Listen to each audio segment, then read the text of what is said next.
Hola oyentes de Radio Sefarat, volvemos a comunicarnos con Jerusalén, con Pascal Roy, para seguir adelante con esta guerra que lleva más de 6 meses y a pesar de que hemos empezado en la época de Simchat Torah y ya estamos en Pesaj, no sabemos si esto está cerca de acabar o no. ¿No es cierto, Pascal?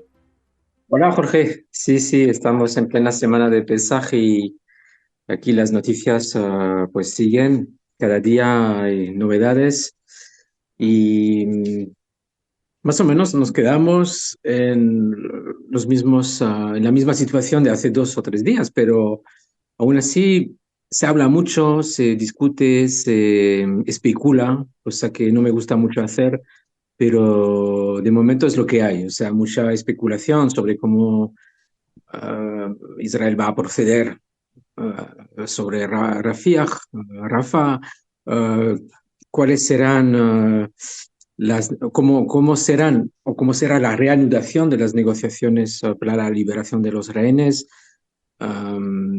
qué será también de Hezbollah en el norte, etcétera, etcétera. Así que yo en estos casos intento aferrarme a lo seguro, a las informaciones ya comprobadas y a veces mm, intuyendo lo que puede venir. Pero lo que sí sabemos, y por ahí empezaría, es que hubo un video ayer que ha sido publicado por Hamas, un video de uno de los rehenes más emblemáticos. Hablamos de Hersh. Todo el mundo aquí lo conoce como Hersh. Su nombre, su apellido es Gorbert Polin, Hersh Gorbert Polin. Todos conocemos a su madre, a su padre, que han cruzado el planeta para hablar de su hijo, para defender la causa, para pedir su liberación. Es un chico de 23 años aficionado a un equipo de fútbol aquí en Jerusalén, el Hapoel Yerushalayim, y cada vez que voy al estadio, no, no voy a menudo, pero cuando voy al estadio para ver un partido de Hapoel, siempre hay un tifo, siempre hay una bandera con Hersh, es como uno de los ultras de este equipo, ¿no? Entonces él formaba parte de los participantes al festival de Nova, de Supernova, el festival de música, y ahí pues todos vimos imágenes de él cuando intentaba repeler ataques de granadas en algún lugar de refugio que habían encontrado. Desgraciadamente, tirando, o sea, devolviendo una granada pues se le destrozó el brazo. Entonces todos sabíamos que ya tenía el brazo ya destrozado cuando los terroristas de Hamas le secuestraron, o sea, le llevaron hacia la franja. La verdad es que comentándolo aquí entre amigos y comentando entre aficionados a Poel, mucha gente le daba por muerto, en condiciones muy difíciles de vivir o de sobrevivir, además con un brazo menos y con las condiciones de hospitalarias, entre comillas, en la franja. O sea, mucha gente le daba por perdido y de hecho los padres ayer confirmaron que es la primera señal de vida que reciben de su hijo. Dice en el mensaje que ya van casi 200 días o está a punto de cumplirse los 200 días, entonces aparentemente es un vídeo reciente porque estamos a 202 días hoy, desde el 7 de octubre. Por supuesto, culpando a Israel de todo, o sea, en un mensaje leído contra el gobierno, contra Netanyahu, contra las malas prácticas, contra el no intento de liberarles, etcétera, etcétera. Bueno, es un video típico de propaganda por parte de Hamas, pero que nos da algunos puntos como, bueno, pues sigue vivo, sigue en un estado precario, por supuesto. Según los analistas, ha sido operado en la franja de Gaza, uh, más o menos bien, más o menos mal. Esto ya habrá que comprobarlo después, pero bueno. Es un hecho. Este video se publicó, mucha gente lo vio y esto provocó que ayer saliera mucha gente a manifestar. O sea, en Jerusalén salieron muchos grupos de forma espontánea a manifestar hacia sobre todo la casa privada aquí cerca del primer ministro Netanyahu. Hubo unos rifirrafes con la policía, pero bueno, siguen esas manifestaciones contra el gobierno para intentar que haga lo posible o más para liberar a los rehenes. También propició este hecho manifestaciones de otro tipo, de grupos más de extrema derecha, bloqueando varios cruces de carretera en el país, sobre todo en el sur, por la noche, para impedir el paso de camiones de ayuda humanitaria hacia la franja, hacia la frontera. En un caso incluso llegaron a saquear parte del contenido de un camión. Estas manifestaciones se inspiran más de la voluntad de no dar al enemigo cosas que ellos nos dan a nosotros. Es un poco el mensaje que quieren publicitar, es decir, para el enemigo ni agua, sería la expresión en español. Así que bueno, vamos a ver en qué contexto también se inserta este vídeo. O sea, estamos viendo algunos movimientos por parte de Hamas para intentar reanudar las negociaciones, por supuesto, totalmente a su ventaja, que sea principalmente el fin de las operaciones militares y que Israel y que Tzahal vuelva a casa, ¿no? Pero los analistas, los expertos en Israel apuntan a que la operación inminente, la ofensiva inminente de Tzahal en Rafah puede estar dando fruto a nivel de amenazas. Es decir, que ahora jamás se da cuenta de que todo se está llevando a cabo para realmente realizar este ataque. Y recordamos que ahí quedan, son 4 batallones, los terroristas que quedan están en Rafah, otros están difuminados en otras partes de la franja, pero sin estar organizados en batallones, que sigue siendo el caso en Rafah. Así que te puedo decir que ahora, mientras hablamos, hay una reunión en Tel Aviv del ministerio, o sea, del gabinete de guerra, muy restringido, para comentar las últimas informaciones que tienen. También las negociaciones que hay con Egipto. Recordamos que hace 2 días fueron representantes de Tzahal y de Shin Bet al Cairo para hablar de esa operación en Rafah, y parecería que Egipto estaría intentando negociar a su vez con Israel para que por favor reanuden las negociaciones, o sea, diciendo vamos a hacer todo lo posible para que Hamas se sienta en la mesa con ustedes, pero al mismo tiempo, por favor, que no entréis en Rafah por miedo, como siempre, a las consecuencias de tal operación en esta parte sur de la franja, sobre todo miedo a aluviones de gazatíes hacia su territorio. Bueno, Así aparte, que aparte de sí, los aluviones esos de que mencionabas, todavía no ha habido un movimiento importante de los civiles que están ahí, creo que más de 1 millón de personas que están en la zona de Rafah, ¿no? No se han desplazado.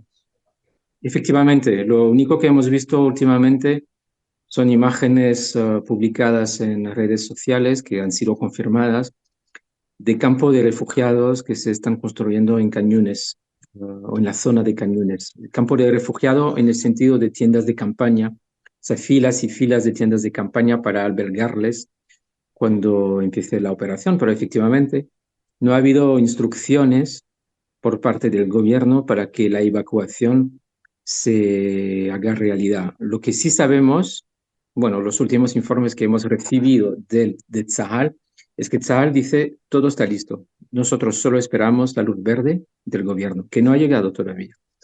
Pero como todo el mundo habla de inminencia, todo es inminente, va a llegar. Te recuerdo que lo hablamos desde, ¿qué? Febrero. Claro. Así que, un pinceta, yo tomo la palabra inminente.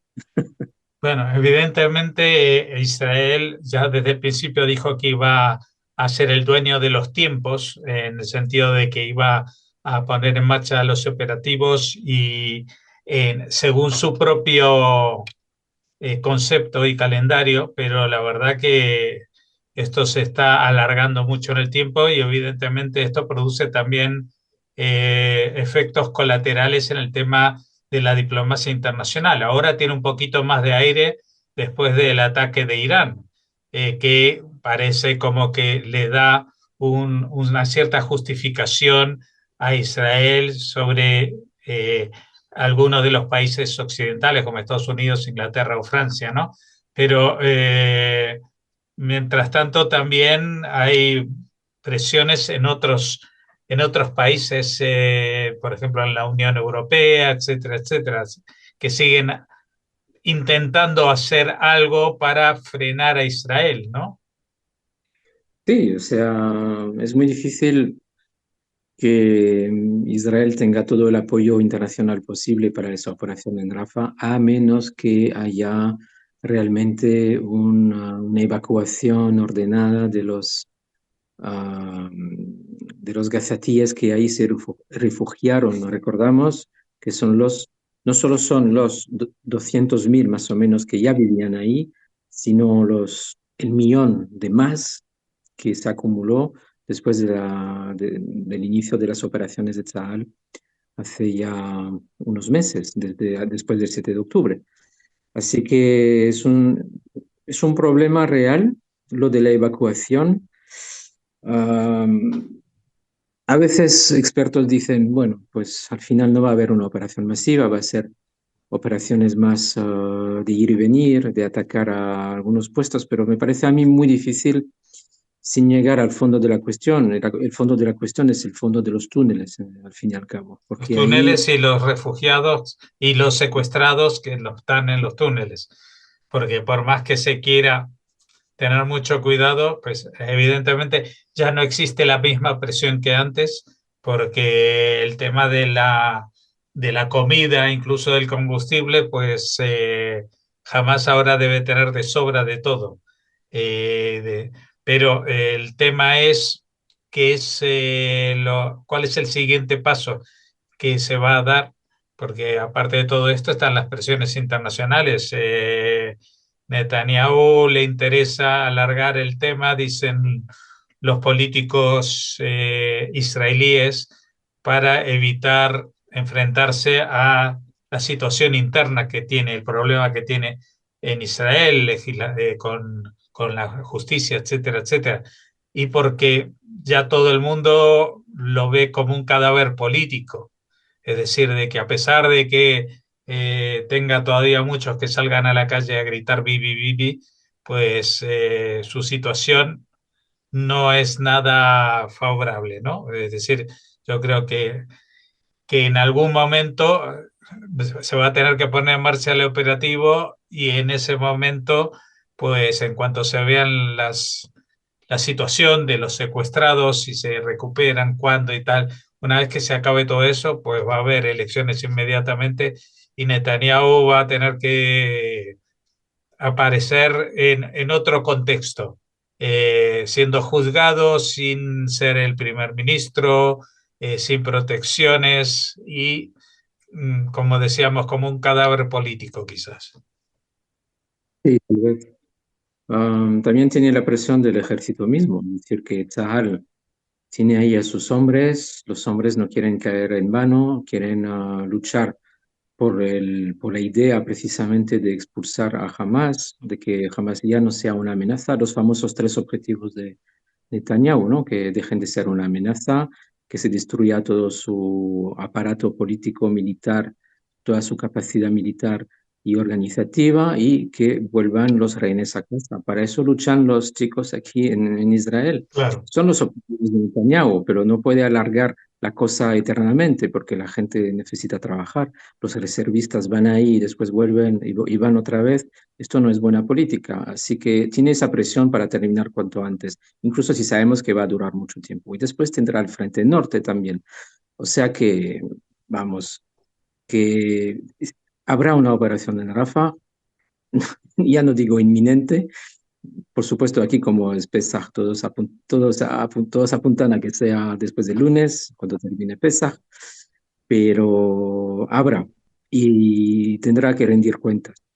igual prefiere rendir cuentas siendo victorioso de esta guerra, que es seguramente su último objetivo Claro, para pero también salvarla. también eso es bastante difícil porque es una guerra que es muy difícil de ganar, muy difícil de saber si se acaba con Hamas. Como mucho se puede evitar de que Hamas vuelva a ser el dueño de la Franja de Gaza, pero eso con un control o con una ocupación militar por parte de Israel o con una ocupación por parte de terceros países, etcétera, etcétera. Todo eso es muy complicado.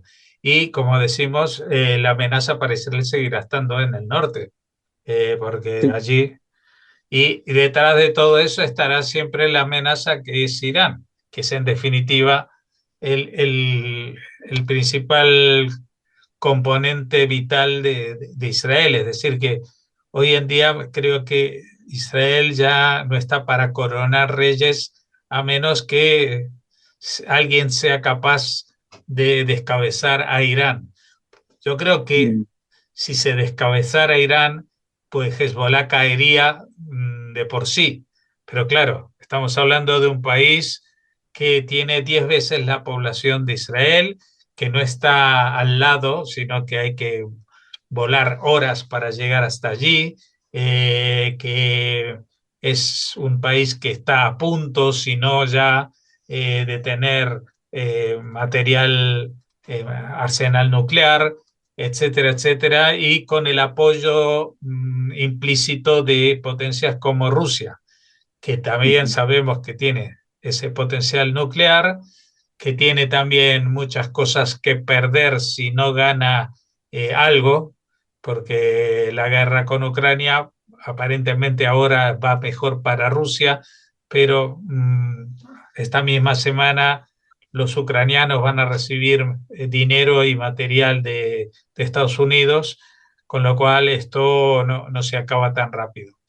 Estamos en un Ujú. contexto complicado y que en definitiva pues trabaja a favor de Netanyahu, porque cuanto más se alargue la historia esta, pues más tiempo estará él al frente del gobierno. Sí.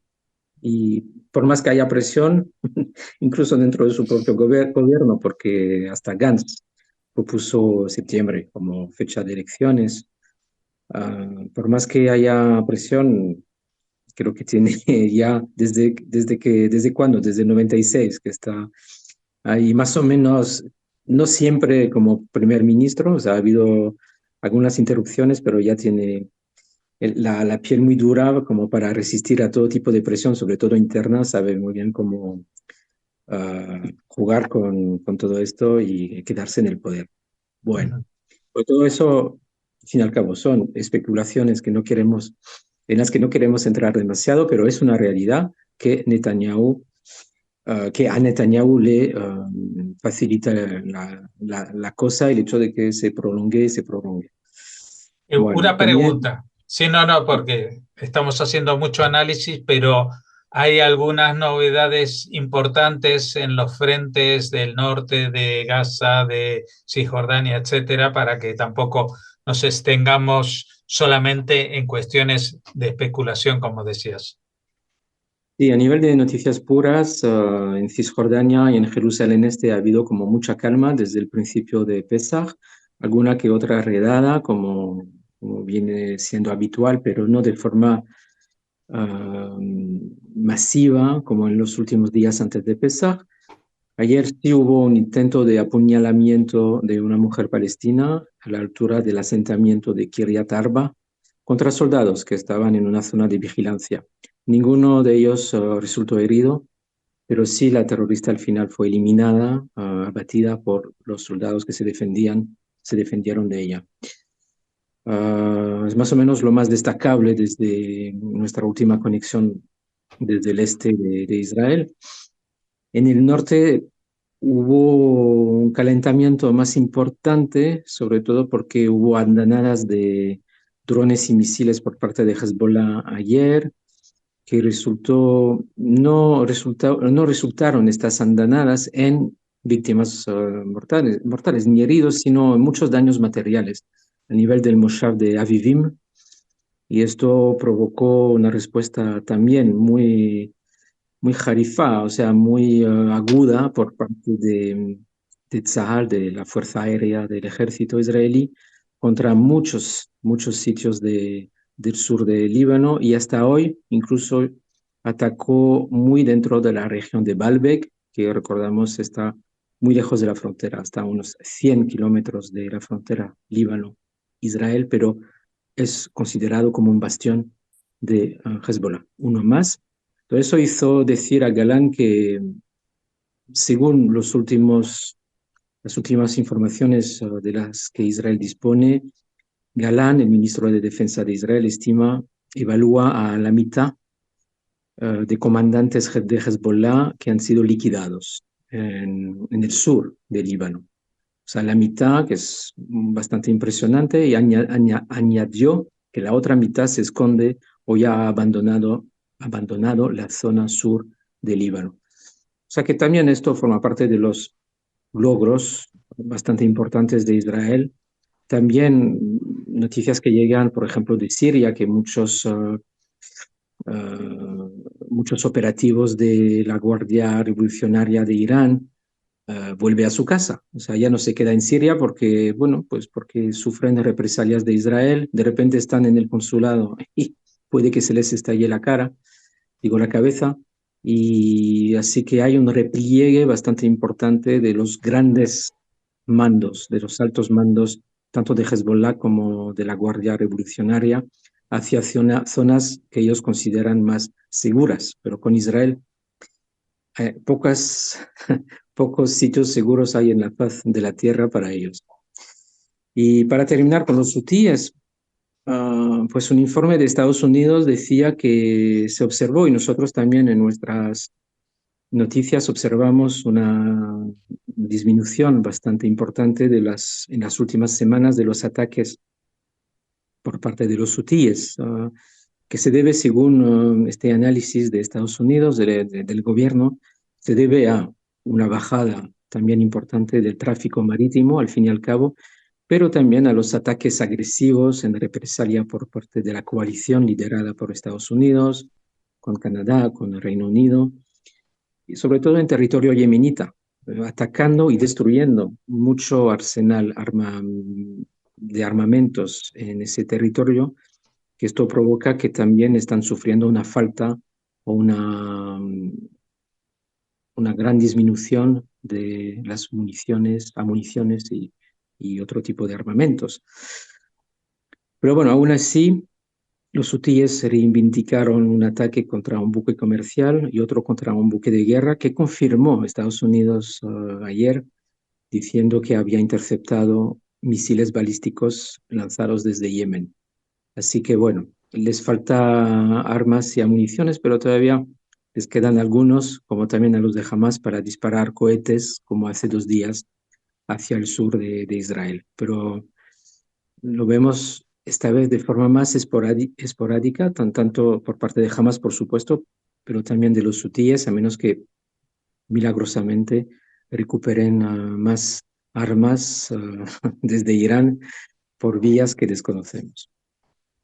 Bueno, estas son las novedades que, como decíamos al principio, nos llevan a tener que imaginar, especular, porque no es el ritmo y no son las expectativas que teníamos que iba a pasar primero con el Ramadán, después del Ramadán, y ahora tampoco sabemos muy bien qué va a pasar ni cuándo, aunque todo el mundo dice que ya es inminente. La prensa española está loca, los telediarios todo el tiempo dicen Israel está a punto de, y lo vienen diciendo desde febrero. Entonces, esto es como el cuento del pastorcillo y el lobo, ¿no? Llegará un momento en que será realidad y bueno, y alguien estará durmiendo una siesta.